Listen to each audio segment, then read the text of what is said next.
धन धन सतगुरु तेरा ही आसरा। कहते हैं बिन सत्संग न विवेक होई, बिना सत्संग विवेक न होई, बिना हरि कृपा सुलभ न सोई। जब तक शुभ कर्मों का होता मेल नहीं, तब तक साध संगत में आना भी कोई बच्चों का खेल है। सर्कस में चले जाएंगे, सिनेमा में चले जाएंगे, शहर बाजारों में चले जाएंगे और कई जगह घूमने फिरने दुनिया जाती है। हर जगह ब्याह शादियों में चले जाएंगे, खेल तमाशों में चले जाएंगे। लेकिन जब इंसान इस कलयुग के अंदर क्या है, सत्संग में आता तो ये सोचता है चाहे कि ना चाहे, बाकी किसी जगह जाने की इसको कोई रुकावट नहीं है। सत्संग में वही जीव आ सकता है जिसके पिछले 5-4 जन्मों की भक्ति होती है। ये गांव कितना बड़ा है और इसमें कितनी की साध संगत यहाँ आई बैठी है।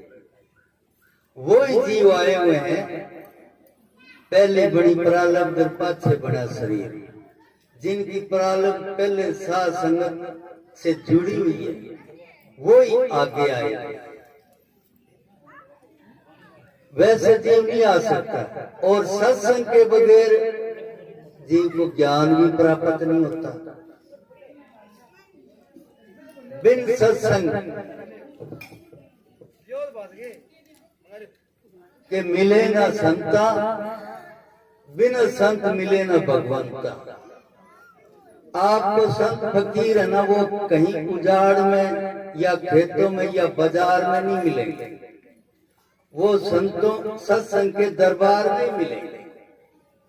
कहते हैं अगर दुनिया का सामान लेना हो तो दुनिया के बाजार में जाए, अगर मालिक का ज्ञान प्राप्त करना हो तो वो सत्संग रूपी दरबार में आए।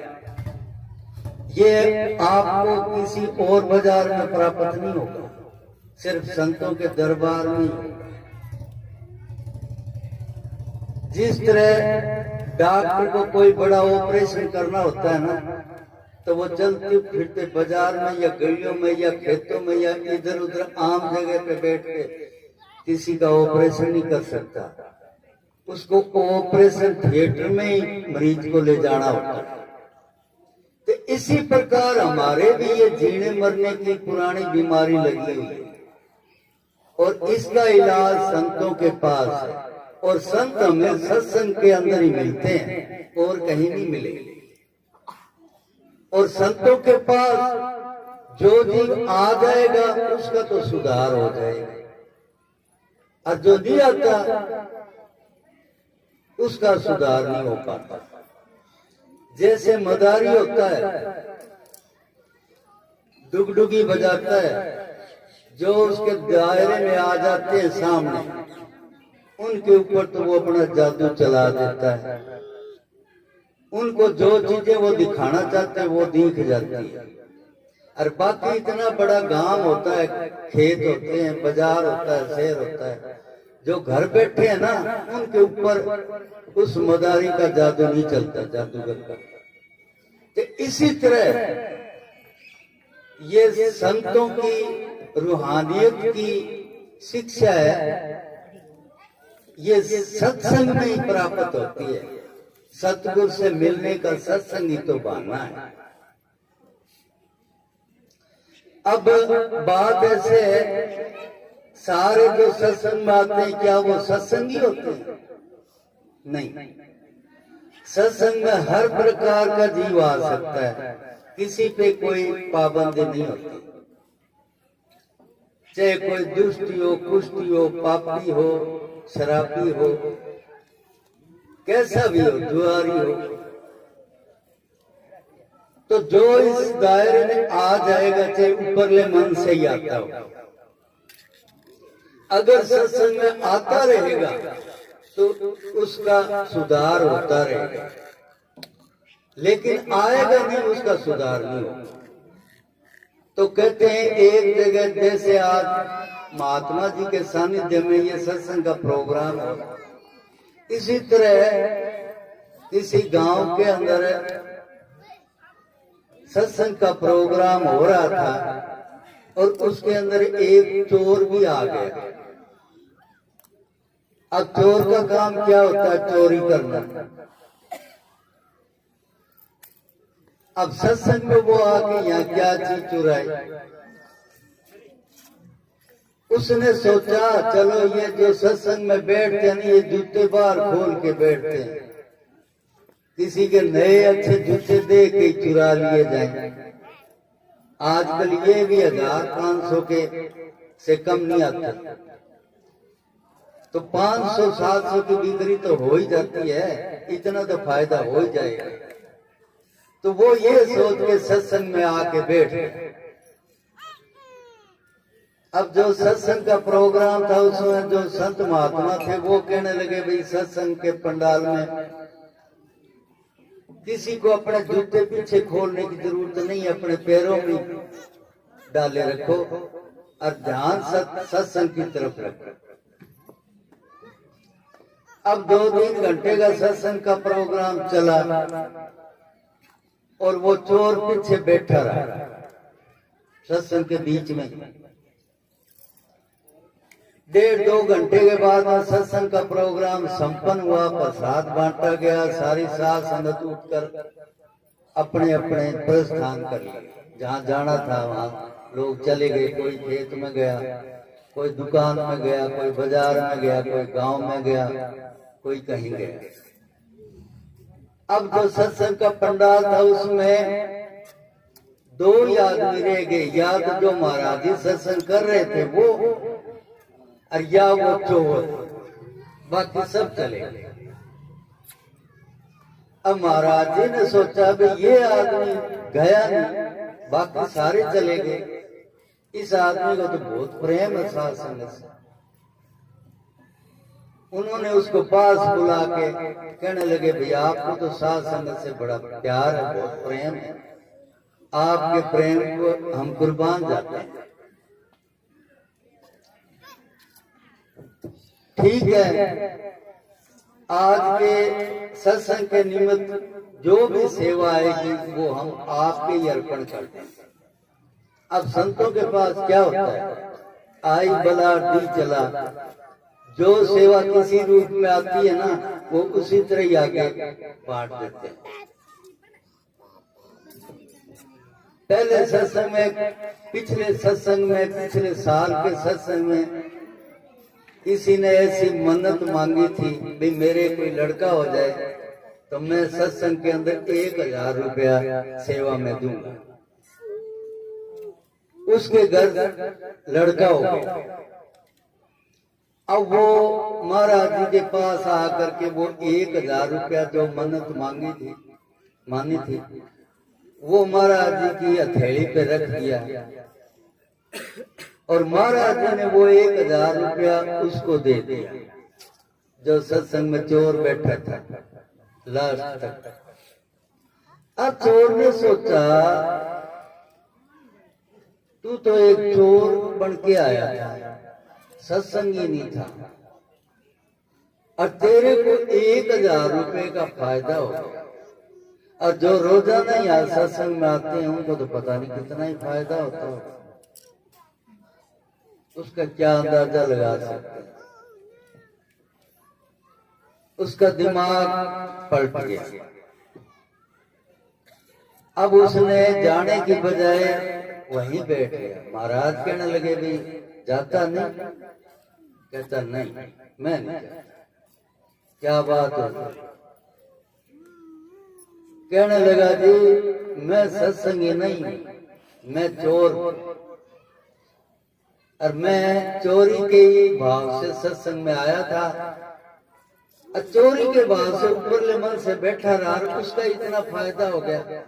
आप दिन रात सत्संग में रहते हैं तो पता नहीं कितना ही फायदा होता होगा। फिर इतने फायदे वाली बात है, इसको फिर छोड़ना क्या अक्लमंदी की बात है। वो महाराज जी के साथ ही हो गया, सत्संगी बन गया। तो जैसा जैसी संगत वैसी रंगत, रंगत कहते हैं स्वभाव। जैसा खाए अन्न वैसा हो जाए मन, जैसा पिए पानी वैसी हो जाए वाणी। वाल्मीकि आपने सुना होगा, जो बहुत महान ऋषि हुए हैं जिन्होंने रामायण लिखी। वो पहले डाकू थे, चोर डाकू। 4-5 संत वो रास्ते में बैठ जाता जंगलों के बीच में, और जो आता जाता मुसाफिर होता उसको लूट लेता। उसी के कमाई से उसका घर चलता। एक दफा क्या हुआ, 4-5 साधुओं की टोली आ गई, और जब वो पास से गुजरने लगे तो वो बड़ा कर्कश था। कहने लगा, एकदम निकल के आगे, और उनको कहता, भयंकर रूप था उसका, कहता आपके पास जो कुछ है यहाँ रख लो। अब साधु फकीरों के पास क्या होता है?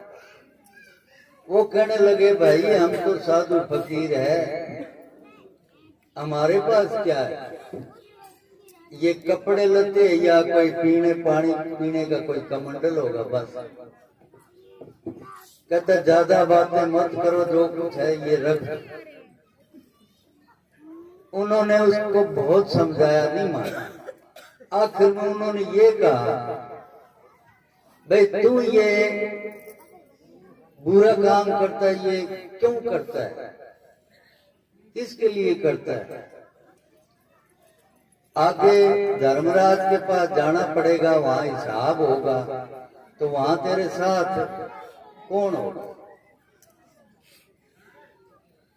कहता मैं परिवार के लिए करता हूं, मेरा परिवार है उसके लिए करता हूं।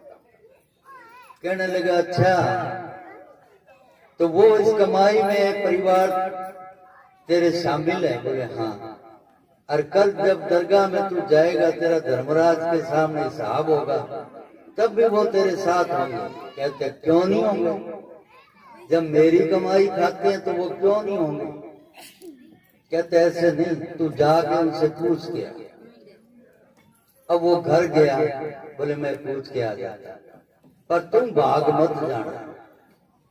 कहने लगा, मैं तू ऐसा कर, रस्सी से बांध, तेरे को तसल्ली नहीं है। अब वो उनको रस्सी से बांध के किसी दरखत के पेड़ से, और घर गया। घर जाके कहने लगा, भाई अपने घरवाली से, बच्चों से, मैं आपको ये लोगों को कूट पीट के लूट घसीट करके ये कमाई ला के खिलाता हूँ, और कल में मेरे को ये आगे हिसाब देना पड़ेगा, तो इसमें आप लोग मेरे साथ शरीक होंगे या नहीं होंगे? उन्होंने क्या जवाब दिया?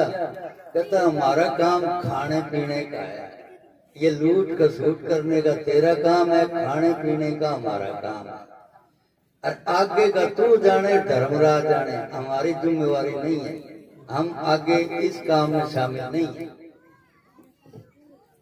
जब ये बात उन्होंने कही, वो वापस आ गया साधु की टोली के पास। हाँ भाई क्या जवाब दिया? कहने लगे, जी वो तो खाने के ही यार हैं और आगे भुगतने के लिए कोई तैयार नहीं। तो कहता फिर तो ये खोटे काम क्यों करता है? उसी दिन से उसको ये उन साधुओं की सत्संग सोबत मिली, उसने वो लूटपाट का काम छोड़ दिया, और संतों के साथ मिलके वो इतने महान ऋषि हो गए जिन्होंने रामायण लिखा। तो सत्संग का प्रभाव जरूर होता है। एक दफा अकबर बादशाह का दरबार लगा हुआ था, और बीरबल जानते हैं उनके मंत्री होते थे, वजीर होते थे, वो बड़े बुद्धिमान थे, उनसे वो सवाल जवाब किया करता। एक दिन उसने ये सवाल किया उससे, बीरबल ये बता, आदमी जन्म से महान होता है या कर्म से या सोबत से या संगत से। वो कहने लगा जी आदमी संगत या सोबत से महान होता है, जन्म से नहीं होता। कहता मैं इस बात को नहीं मानता।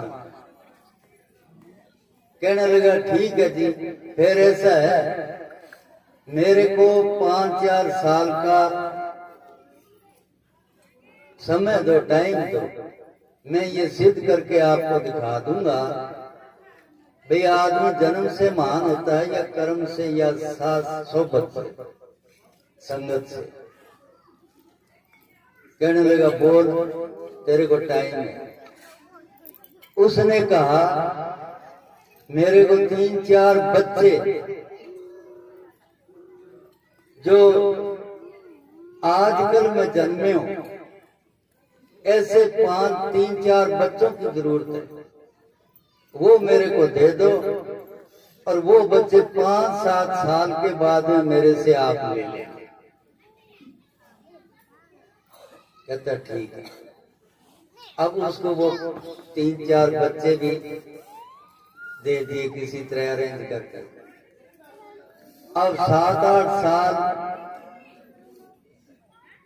उसने बीरबल ने क्या किया, उन बच्चों को अलग अलग जगह, किसी को तो जंगल में छोड़ दिया, किसी को गांव में छोड़ दिया, किसी को अच्छे जहां